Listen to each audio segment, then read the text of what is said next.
آج جمعۃ الوداع ہے، اس کو یوم القدس بنایا گیا ہے۔ عوام یاد کرتے ہیں یوم القدس کو، مستضعفین حتیٰ کہ غیر مسلم یوم قدس میں شرکت کرتے ہیں، مسلمان بھی شرکت کرتے ہیں، تمام مذاہب کے لوگ شرکت کرتے ہیں۔ آج کل تو کرونا وبا کی وجہ سے ہو سکتا ہے اس طرح کے جلوس نہ نکلے، تو بہرحال بیت المقدس کو آزاد کرانے کی بجائے آپس میں ایک دوسرے کو مار رہے ہیں، ان پر ظلم کر رہے ہیں، ان پر تعدی کر رہے ہیں، ان پر جور کر رہے ہیں۔ ہم تو یہی کہہ سکتے ہیں کہ خدایا تیری ذات ہی ایسی ہے جو مظلوموں کو ظالم کے شر سے بچا سکتی ہے۔ تو بہرحال یہ مغفرت کا مہینہ ہے، اور ساتھ ہی ساتھ آپ دیکھتے ہیں کرونا وبا بھی اپنی جگہ پر موجود ہے۔ آپ لوگوں کا جذبہ، آپ لوگوں کی دین کے ساتھ محبت، آپ لوگوں کی نماز کے ساتھ محبت، اللہ کے ساتھ محبت کہ اتنی کثرت سے آپ تشریف لائے ہیں، لیکن خدا را درمیان میں SOPs کا خیال رکھیں، درمیان والے حصے کو پر کرنے کی کوشش نہ کریں، اس میں بیٹھنے کی کوشش نہ کریں، بلکہ باہر کی طرف چلے جائیں۔ باہر بھی جس وقت جائیں تو چونکہ اس وقت آپ بیٹھیں گے پارک میں بیٹھیں گے، لذا ایسی صورت میں اتصال ہونا چاہیے۔ صرف یہ جو جڑی بوٹیاں لگی ہوئی ہیں یہ اتصال کو ختم نہیں کرتی، لیکن ان کے ساتھ ایک آدمی اس طرف بیٹھے، ایک آدمی اس طرف، تاکہ اتصال پوری طرح موجود ہو جائے۔ اتصال ہوگا تو نماز با جماعت ہوگی، اگر کسی کا اتصال نہیں ہوگا تو پھر نماز با جماعت نہیں ہو سکے گی۔ یہ کرونا وبا بھی یہ ایک الہی وبا ہے جو لوگوں کے لیے آئی ہے، کیونکہ لوگ اللہ کو بھول گئے تھے۔ اس کے لیے بھی ہمیں اللہ کی طرف رجوع کرنا چاہیے۔ انبیاء اولیاء بھی اللہ کی طرف رجوع کرتے رہے، ہمیں بھی چاہیے اللہ تبارک و تعالیٰ کی طرف رجوع کریں، تاکہ اس بیماری سے تمام انسانوں کو اللہ تبارک و تعالیٰ گویا کہ محفوظ فرمائے۔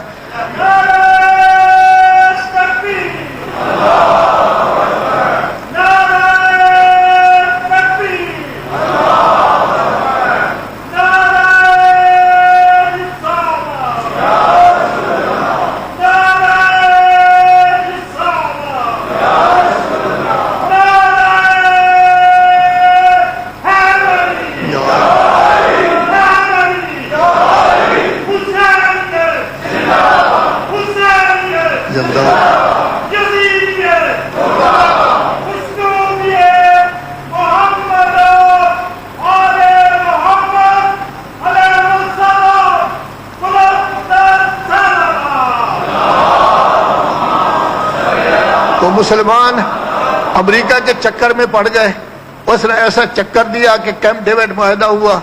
یاسر عرفات بیچارہ کس حالت میں مرا ہے کسی نے پوچھا تک نہیں اس کو جس نے معاہدہ کیا تھا۔ میری لینڈ میں پھر معاہدہ ہوا۔ آج فلسطین کی کیا حالت ہے، مسلمان ملک بھی اس کا ساتھ نہیں دے رہے، خاص طور پر عرب ملک ان کا ساتھ نہیں دے رہے، وہ ان سے کافی دور ہو گئے ہیں۔ تو یہ سب کا سب امریکہ کے سامنے جھکنے کا ہے۔ دیکھیے اگر ہم مسلمان ہیں تو ہمارا نظریہ ہے اللہ اکبر، اللہ سب سے بڑا ہے۔ تو ہم نے کیوں امریکہ کو بڑا بنا رکھا ہے، ہم نے کیوں برطانیہ کو بڑا بنا رکھا ہے، ہم پیسے کے لیے لوگوں کے سامنے کیوں جھکتے ہیں، ہم پیسے کے لیے لوگوں کے پاس کیوں جاتے ہیں۔ اللہ کہتا ہے میں رزق دیتا ہوں، اللہ سے رزق مانگو۔ پاکستان میں اللہ تبارک و تعالی نے تمام چیزیں رکھ دی ہیں، ہمارے پہاڑ، ہماری وادیاں بھری ہوئی ہے رزق سے، اس طرف ہم توجہ نہیں کرتے۔ اپنے ملک میں سوائے لڑائی کے کچھ نہیں کرتے، گالی گلوچ کے کچھ نہیں کرتے۔ یہ کہتا ہے یہ ڈاکو، وہ کہتا ہے یہ ڈاکو، یہ کہتا ہے یہ چور، وہ کہتا ہے وہ چور۔ لگتا ہے کہ گویا کہ سبھی چور ہیں۔ جب سب چور ہیں پھر حکومت کیسی ہوگی، کام کس طرح ہوگا۔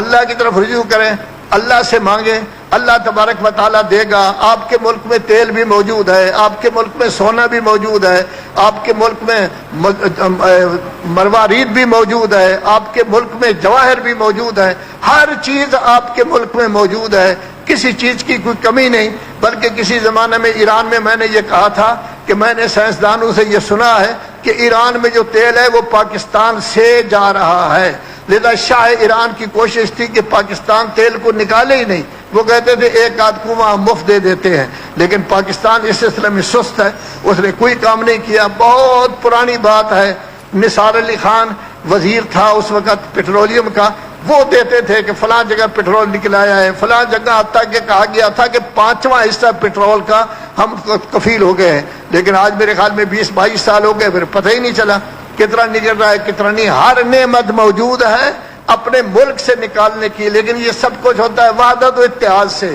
یہ سب کچھ ہوتا ہے بھائی اخوت سے، بھائی چارہ سے۔ اللہ تبارک و تعالیٰ کے رسول نے جب مدینہ میں گئے تھے تو بھائی چارہ پیدا کیا تھا، اخوت پیدا کی تھی، تفریق پیدا نہیں کی تھی، لڑائی جھگڑا پیدا نہیں کیا تھا، لڑایا نہیں تھا، نہ یہودیوں کو مسلمانوں سے لڑایا ہے، نہ مسلمانوں کو یہودیوں سے لڑایا ہے، مسلمانوں کو آپس میں نہیں لڑایا، وحدت کا حکم دیا، اتحاد کا حکم دیا۔ لیکن اب ہمارے حکمرانوں کی حالت یہ ہے کہ مدینہ کی ریاست قائم کرنا چاہتے ہیں۔ علماء کی 5 تنظیمیں ہوتی تھی جو پورے ملک میں پورے مسلمانوں کی تنظیم کیا کرتی تھی، ان کی نمائندگی کیا کرتی تھی، حتیٰ کہ آغا عرافی آئے تھے جو مدرسین، جو گویا کہ ایران میں جتنے مدارس ہیں سب کے سربراہ، جب مولانا قاضی نیاز حسین صاحب نے 5 صدور کو بلایا، دیوبندی کے صدر کو بھی بلایا، اسی طرح بریلوی صدر کو بھی بلایا، اہل حدیث کو بھی بلایا، جماعت اسلامی کو بلایا، شیعہ بھی موجود تھے، وہ اتنا حیران ہوا کہ پاکستان میں کس قدر وحدت ہے، کس قدر اتحاد ہے کہ 5 مذہب ایک جگہ پر بیٹھے ہیں، ایک کمرے میں بیٹھے ہوئے ہیں، ایک ہی جگہ بیٹھ کر بات چیت کر رہے ہیں۔ وہ آج تک اس کا ذکر کرتے ہیں تو حیران ہوتے ہیں کہ پاکستان میں اس قدر وحدت و اتحاد۔